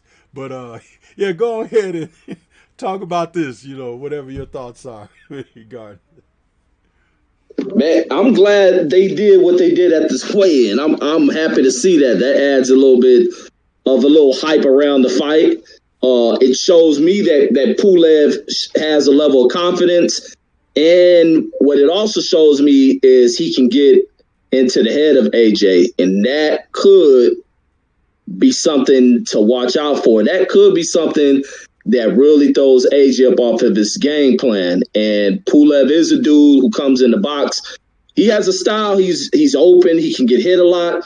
But he's also a dude who's going to bring the fight. And if he can back AJ up, and if AJ is running away, trying to avoid being touched because he's going to feel a shot, seeing how well he takes it, he has to believe in himself. He can't be in there thinking that he just has a weak chin. He can fight without backing up if he needs to hold his ground. He got to keep his hands up, move his head, avoid some of these shots, protect his body, because Pulev is very effective at punches down to the body. Early on, this dude's going to start out strong early, and it's whether AJ can weather that storm. But to keep moving backwards could ultimately be something that costs AJ this fight, because inside that ring, Pulev is going to be talking big ish to him. And this is a tough dude, and AJ's going to have to soften him up. Because even when I watched Pulev fight Klitschko, where he was hurt with that punch early in the fight, I think the first or second round against Klitschko, but the guy kept getting up. He kept getting up. This is a dude, if he ain't dead, he's going to get up. He's going to come right at you. And AJ's going to have to be on top of his game. AJ's going to have to show tremendous heart. All that run, the thing he was able to do to get away from Andrew Ruiz in that second fight, he may not be able to do that in this fight. Pulev looked like he's in good shape. He'll be able to cut off the ring stop the movement from AJ. AJ's going to have to get in there and just box well. And AJ has tools, man. AJ really has a lot of tools. I don't like him for what he did with the ducking of $50 million. Like, that's the most sucker type crap I done seen in a long time. But it doesn't diminish from what he can do inside the ring. He has abilities. He's going to be in here against a guy who is open. You can catch Pulev flush on that jaw. But you also got to worry about what is in return, because Pulev's going to punch with you. And AJ has to make sure when he's throwing his punch, he's protecting himself. You'll either have to punch, make sure his head is off of wherever he feels the counter is going to come from. He has to anticipate when he's throwing stuff as well and cover that dang chin up, but not be afraid to get hit. And I think he spoke on, he understands that he's going to get hit, and he just has to believe in his chin. But this is a heavyweight division, so we got to watch out for what kind of punches he's going to take. But I think it's going to be something where he's going to have to control himself emotionally, because Pulev is about to say all type of foul stuff, because AJ showed a little bit of a weakness, a little bit of cracking by his response to what Pulev said to him. So if that's that easy for him to get into his head, man, we may deal with just the psychological side of it, because it's more than just physical. It's a mental edge in the sport. And I think if that's how AJ is going to respond until he be able to control and relax those emotions, not play into what this dude is saying, he can stay to his fight and we'll see what we get. But I think it's more exciting being with what I saw at that weigh-in. I would say something about you mentioning his fight against Klitschko. I forget who I was watching and listening to talk about this. When he challenged Klitschko, his jab was affecting Klitschko. And Klitschko, who likes to jab people, right, and keep them on the end, basically what it was saying during that fight was his jab was being more effective than Klitschko's during the fight. And so Klitschko changed his approach to the fight and started going for the knockout, particularly with the left hand, because Klitschko had a very good check left hook. And that's what he was looking to do against Kubrat, and he caught him and he hurt him, and he stopped. He kept putting him down. He eventually stopped him, but it was salute to Klitschko for making an adjustment, because he was not going to be able to out jab Kubrat on that night when they faced one another. It's just that Kubrat was too one-dimensional with the jab, as Joe Joyce was against Dubois, but he didn't have to do very much else against Dubois because Dubois couldn't get out of the way of the jab.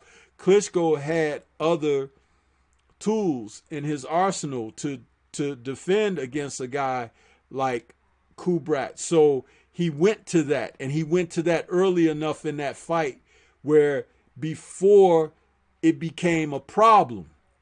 But he identified the problem on the horizon. Will AJ be able to do the same? It's interesting. I watched some footage of him punching on a heavy bag and stuff like that, and what I noticed was he was trying to be mobile and agile on his feet and toes while hitting the bag and moving and circling around the bag. He was doing some things as if he is going to continue to try to strategically be on the move like he was in the second fight against Andy Ruiz Jr. That it wouldn't surprise me if that is what his game plan is, because if you notice, he came in only 1 pound heavier than Kubrat. Kubrat came in at 239. AJ came in at 240. AJ has kept off a lot of that excessive muscle, because at some point he was like 260 or something like that. So looking to be a little mobile. But I'll say this, and on the behalf of AJ, if he really wants to be mobile, if he really wants to be more agile, if he wants to be faster and everything like that, and increase his stamina, he still needs to cut some more of that muscle off. A perfect weight for AJ would be 235. Now that 5 pounds, some people say, well, it's only 5 pounds. But it's what he's weighing when he's not fighting to get that extra 5 pounds off. Okay? Because that's when you're doing something to deprive yourself, when you're actually working at a goal.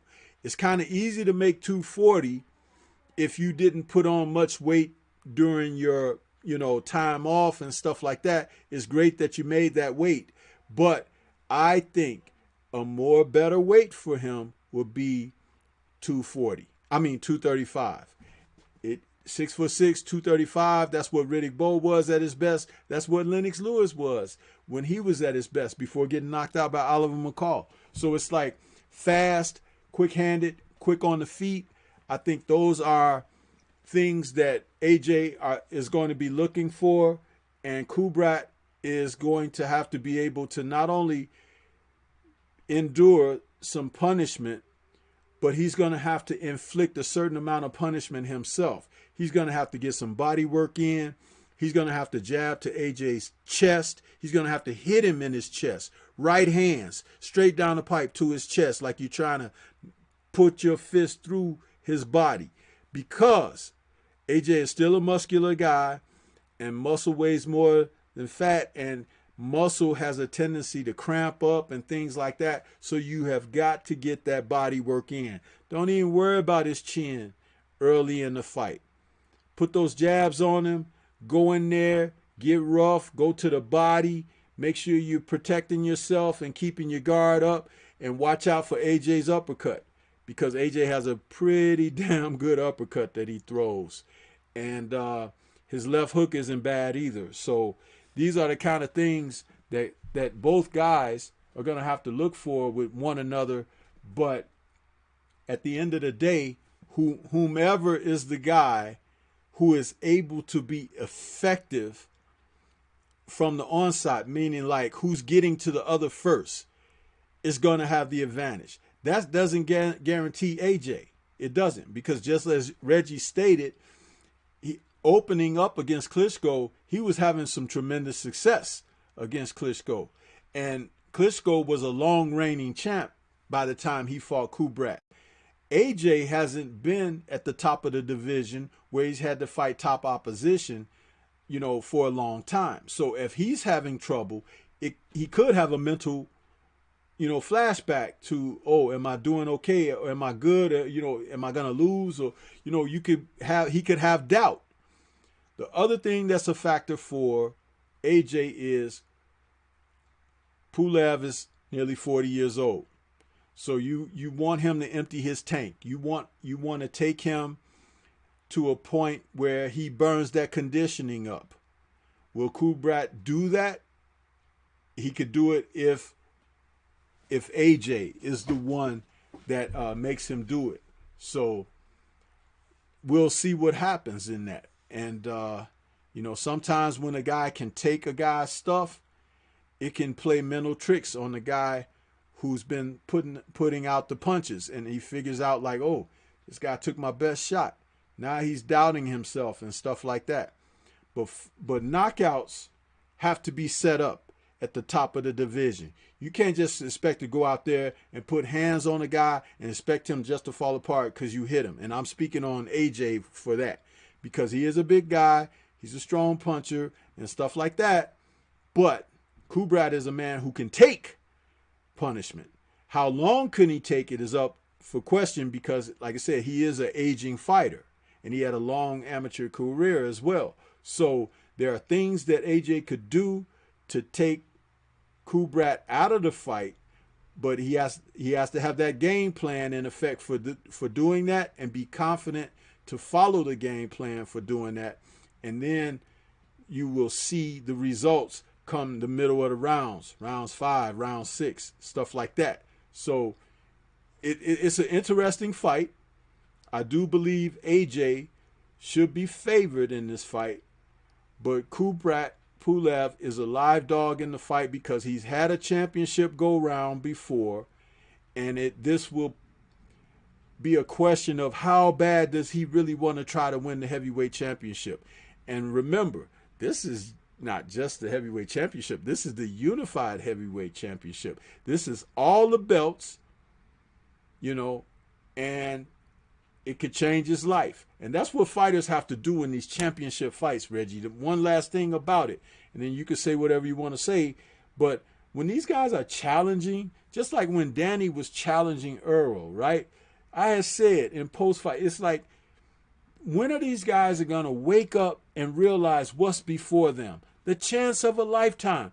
Yes, you're getting your biggest payday ever fighting this particular fight, but damn the payday. What about if you're successful? What comes with the success? Dude, you change your life forever. Huh? You just become an also-ran who got paid well if you go in there and you drop that decision or you get knocked out. But if you go in there and you become victorious, you change the landscape. You make history. You put yourself in a position to write your own ticket. And when are these men of today, this current crop of fighters in 2020 and 2021, when are they going to start looking at their opportunities as a make or break for life? Huh? Where's the hunger? Where's the desire to be the best that you could be? To go out there and say, damn it, it's my time. You understand? I'm reigning. After this here, it is my date. When are guys going to bring that back? Once they start doing that, then we'll really see some damn good fights. and I'm waiting for it. I'm hoping for it, that it kickstarts very soon. Hopefully in this fight tomorrow. And Kubrat said, I'll show you tomorrow. And I was laughing at that statement with his broken English because he kept saying it. And boy, did it annoy AJ. AJ hated that, man. He wanted to hit the dude. And it was like, he was like, I'll show you tomorrow. He said, I respect you, but I'm going to show you tomorrow. I loved it, man. He got under AJ's skin. But what else you got on this, Reggie? No, man, I'm with you on everything you just said about, man, these dudes need to understand what's before them. And hopefully that's what Kubrat's going to come in there with, that kind of mindset of what's before him. Because if he comes out victorious, there is so much before him. There is so much before Kubrat. On top of becoming the champion, holding all those titles, and the prospects of maybe going in there to becoming the undisputed champion if it is to bypass the Wilder Fury fight, or even if Wilder Fury goes in there into their trilogy, he's still the guy who will be in a position of fighting for an undisputed championship, which has been avoided. It's been avoided for so long within this current reign of boxing, and he puts himself in great position. So he has to come out and fight. And with that kind of thought behind it, it also pushes AJ to where he really has a damn fight on his hands to hold those titles. If he wants to remain champion, he has to do a whole lot to retain those damn titles. And also for Kubrat, if he is victorious, because I forget the fact that there is a rematch, he goes in here and do it twice, earn himself another payday, on top of achieving some personalized history for itself. And, this is going to go down into the archives. And hopefully he doesn't turn into an Andy Ruiz if he is to pull off this upset tomorrow. But it puts him in great, great position if he is to come up there and to see what's before him, like you said, and pull off this victory in impressive fashion. It will make it will do such a thing for him. And also put him into the books of history, because this would be something that boxing won't forget. So, but that's my thoughts on that. Yeah, man. And if we get a knockdown, drag out where each guy hits the canvas, that'll be tremendous. If one guy hits the canvas and gets up and starts fighting back, that'll be great. If one guy hits the canvas and gets up and knocks the other guy down or out, that'll be tremendous. I mean, I'm just ready to start seeing guys go for it, Reggie. That's all you can ask for. Just go for it.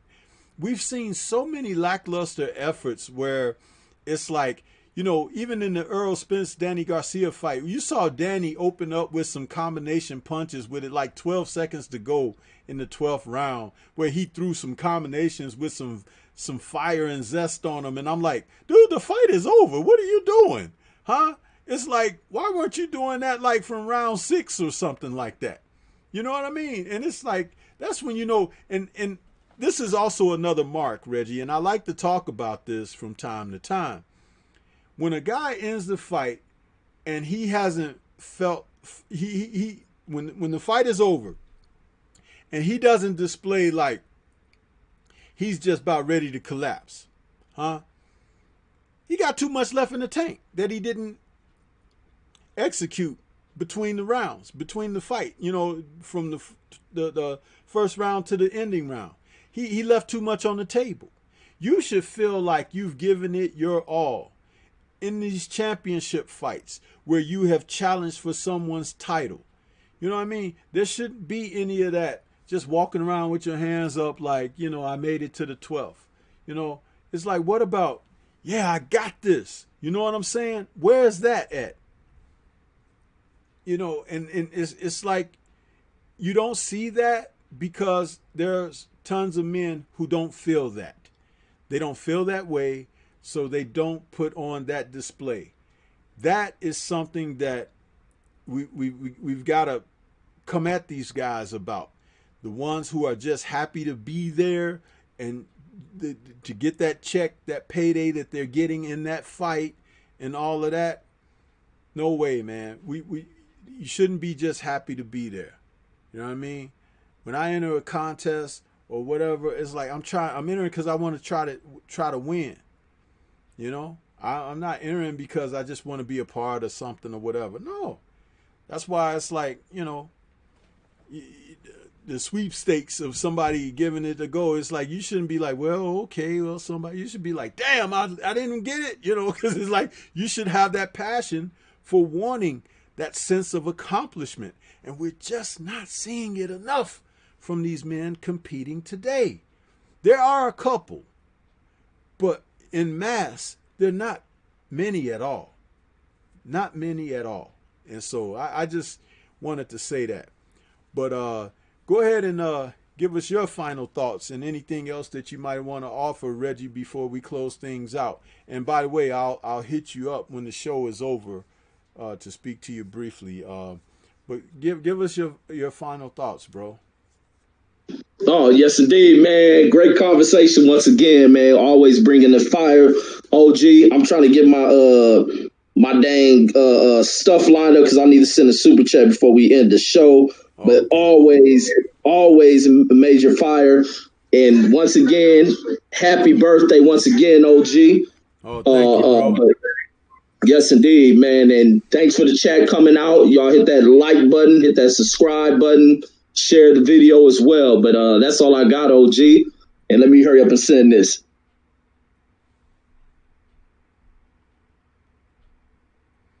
Yeah, it's been a great conversation, man. We had some very interesting talk this evening, and I enjoy being able to talk about the sport from, you know, various standpoints that we usually do it and everything. I enjoy the show that we have here. It's a pleasure working with you, and I think that we put a different spin on things, how we present it out there in our conversation and discussion. So I really enjoy what we're doing here with the Friday Night Chop Session, bro. Yes, indeed. Me too, OG. Always fire, man. Always. Every show you put on here is fire. Every panel I see you on, you delivering major fire and busting out words from the vocabulary, man. Super articulate as hell, OG. Thanks, man. And I see the super chat. I don't know why the message chime isn't happening, but I'll have to look into that and see what's going on with that. But I do see the super chat. You're saying happy birthday, OG. Appreciate that, man. Really appreciate it, bro. Yeah, my final thoughts are, you know, again, another great show. The fact that we're out here doing what we're doing. We shed light on a lot of different topics and subjects that we speak about from a different vantage point. And that's pretty cool because our listeners, they get to hear a different take and angle. You know, it's like, because I know we got guys on, you know, throughout the day. And sometimes information becomes repetitive, but at the same time, is having your own take and things like that. You know what I mean? So it's important, and we keep it flowing, man. It's a hell of a community and one hell of a time to be out here where we can talk about the sport like we do and make the presentations that we make out here, because it's like, you know, it's like nobody else's business, man. We out here doing things in a positive manner, and I just enjoy it, man. I really enjoy it, and glad to be a part of a greater community that's just out here doing wonderful things with the boxing talk. So, yeah, this has been another Friday night chop session. We called it for this week. We said of mice and men, the Unified Heavyweight Championship, and I think we kind of like rolled with that title this evening, Reggie, because that's what it's about. Cream rising from the bottom to the top, man, and we did that in our discussion this evening. So there is always a method to the madness. The Stormybman creating these titles for the shows and stuff like that, And this is one I have to say we kind of, hit that mark, and we delivered on that this evening. So shout out to everybody out there. Shout out to the LDBC, everybody that's out there listening, those peeping behind the blinds.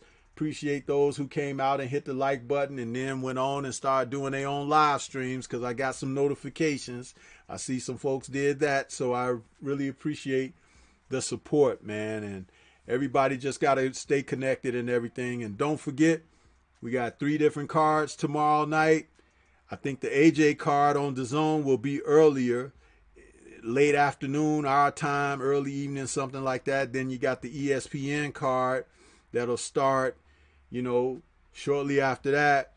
And then we got Showtime later in the evening after that. So it's the AJ fight, then it's the Shakur Stevenson fight, and then it's the Chris Colbert fight. So hopefully none of that in the evening overlaps too much, where we can see the main events and get a chance to enjoy them in their entirety. Hopefully that the undercards are not getting in the way and stuff like that. But Matchroom, they like to put on 40 fights before the main event. So, and they'll probably milk that tomorrow because they got AJ on. So, but that's it, man. Been a great show. Want to say thanks to everybody, and we're going to get on up out of here. Enjoy the fights this weekend, and enjoy the rest of your weekend. It's Stormy B, man. We signing off. Just saying peace to everybody. Have a good night.